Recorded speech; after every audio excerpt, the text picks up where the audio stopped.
آئے دنیا میں بہت پاک و مکرم بن کر،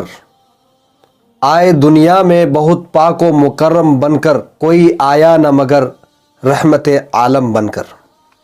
دوستو، اللہ تبارک و تعالی نے اللہ کے رسول صلی اللہ علیہ وسلم کا تعارف، انٹروڈکشن قرآن کریم میں رحمت للعالمین سے کرایا ہے۔ اپنا تعارف رب العالمین سے کرایا ہے اور اپنے پیارے نبی صلی اللہ علیہ وسلم کا تعارف رحمت للعالمین سے کرایا ہے۔ رب العالمین کا مطلب ہوتا ہے سارے جہان کا پالنے والا، سارے جہان کو روزی پہنچانے والا،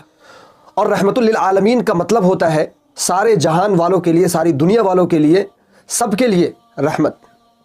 اللہ تبارک و تعالی نے اللہ کے رسول صلی اللہ علیہ وسلم کو تمام جہان والوں کے لیے رحمت بنا کر کے بھیجا تھا۔ اللہ تبارک و تعالی نے قرآن مجید کے اندر ارشاد فرمایا، وَمَا أَرْسَلْنَاكَ إِلَّا رَحْمَةً لِّلْعَالَمِينَ، ہم نے تو آپ کو تمام عالم کے لیے، ہر عالم کے لیے رحمت بنا کر کے بھیجا ہے۔ اللہ تبارک و تعالی تک پہنچنے کے لیے جس طرح اللہ کے رسول صلی اللہ علیہ وسلم کی اتباع ضروری ہے، اسی طرح سے اللہ کے رسول صلی اللہ علیہ وسلم کی رحمت کا ہونا ضروری ہے۔ اس لیے کہ اگر بیج بو دیے جائے اور اس کو سیراب نہ کیا جائے، اس کو پانی نہ دیا جائے، تو پھر پودے نہیں اگیں گے۔ جب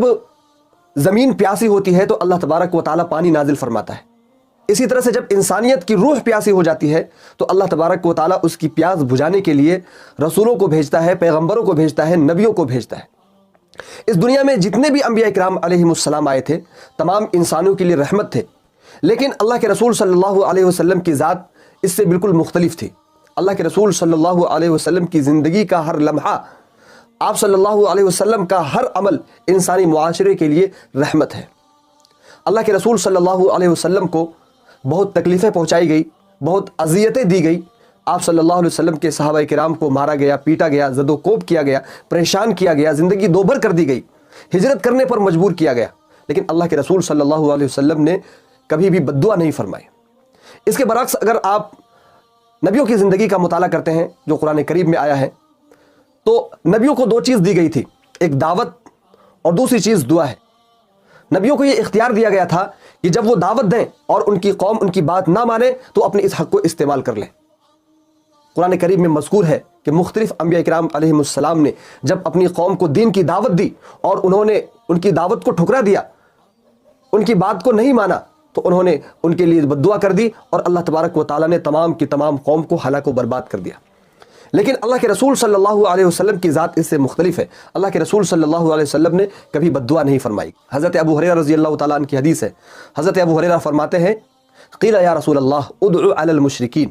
اللہ کے رسول صلی اللہ علیہ وسلم سے کہا گیا کہ مشرکین کے خلاف آپ بد دعا کر دیجئے، بد دعا فرما دیجئے۔ اللہ کے رسول صلی اللہ علیہ وسلم نے فرمایا، انی لم ابعث لعانا، میں لعنت و ملامت کرنے والا بنا کر کے نہیں بھیجا گیا ہوں، وانما بعثت رحمتا، میں تو رحمت بنا کر کے بھیجا گیا ہوں۔ اب اللہ کے رسول صلی اللہ علیہ وسلم کی رحمت کا آپ اندازہ کیجئے اس واقعے سے کہ جب اللہ کے رسول صلی اللہ علیہ وسلم نے قریش کے لوگوں کو دین کی دعوت دی اور انہوں نے آپ کی دعوت کو ٹھکرا دیا، تو طائف میں بنو ثقیف کا ایک قبیلہ ہے۔ اللہ کے رسول صلی اللہ علیہ وسلم نے سوچا کہ بنو ثقیف میں جا کر کے دعوت پیش کی جائے، اگر وہ لوگ دعوت قبول کر لیں گے، اسلام قبول کر لیں گے، تو ہو سکتا ہے کہ اللہ تبارک و تعالیٰ ان کے ذریعے سے اسلام کو جو ہے سارے عالم میں پھیلا دے، ان کو اسلام کے پھیلانے کا ذریعہ اللہ تبارک و تعالیٰ بنا دے۔ اللہ کے رسول صلی اللہ علیہ وسلم گئے، وہاں کے سردار تین بھائی تھے، عبدیہ، لیل، مسعود اور حبیب۔ اللہ کے رسول صلی اللہ علیہ وسلم تینوں بھائیوں کے پاس گئے، ان کے سامنے دعوت پیش کی۔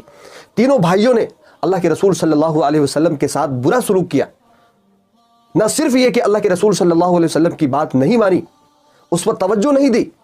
بلکہ اللہ کے رسول صلی اللہ علیہ وسلم کے ساتھ بد کلامی سے پیش آیا، اور اسی پر اکتفا نہیں کیا، اسی پر بس نہیں کیا، بلکہ جب اللہ کے رسول صلی اللہ علیہ وسلم لوٹ رہے تھے تو وہاں کے اوباش قسم کے بدماش قسم کے لڑکوں کو اللہ کے رسول صلی اللہ علیہ وسلم کے پیچھے لگا دیا۔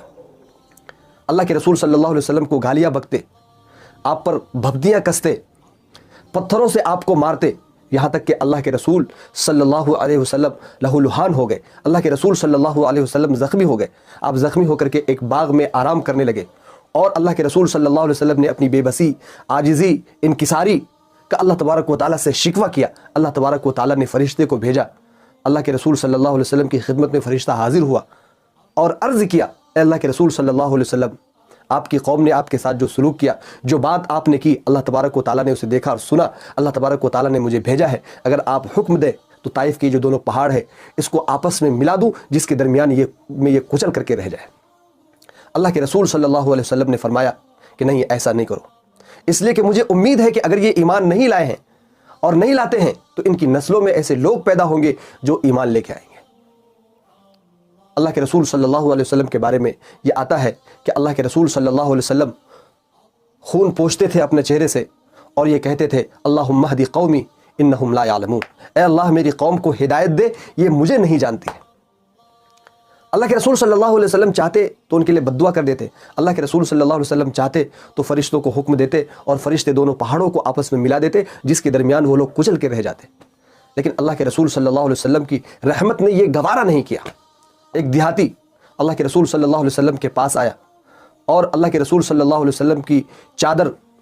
زور سے کھینچی، جس کی وجہ سے اللہ کے رسول صلی اللہ علیہ وسلم کی گردن سرخ ہو گئی، لال ہو گئی، اور یہ کہا کہ میرے اونٹ کو غلے سے اور سامان سے بھر دیجئے۔ اللہ کے رسول صلی اللہ علیہ وسلم نے فرمایا پہلے چادر تو چھوڑو، میری گردن تو چھوڑو، میں حکم دیتا ہوں کہ تمہارے اونٹ کو غلے سے بھر دیا جائے، کھانے پینے کے ساز و سامان سے بھر دیا جائے۔ اللہ کے رسول صلی اللہ علیہ وسلم سے گستاخانہ انداز میں پیش آیا وہ شخص، اللہ کے رسول صلی اللہ علیہ وسلم سے مانگنے آیا تھا، سوال کرنے آیا تھا، اس کو چاہیے تھا کہ وہ ادب تمیز سے پیش آئے۔ اللہ کے رسول صلی اللہ علیہ وسلم چاہتے تو نہ صرف یہ کہ اس کو نظر انداز کر دیتے، نہ صرف یہ کہ اللہ کے رسول صلی اللہ علیہ وسلم اس کو نہیں دیتے، بلکہ سزا بھی دے سکتے تھے اللہ کے رسول صلی اللہ علیہ وسلم۔ لیکن آپ کی رحمت للعالمین ہی دیکھیے کہ اللہ کے رسول صلی اللہ علیہ وسلم نے معاف فرما کر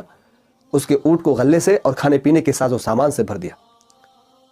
ایک شخص اللہ کے رسول صلی اللہ علیہ وسلم کے گھر پر حاضر ہوا، اندر آنے کی اجازت چاہی۔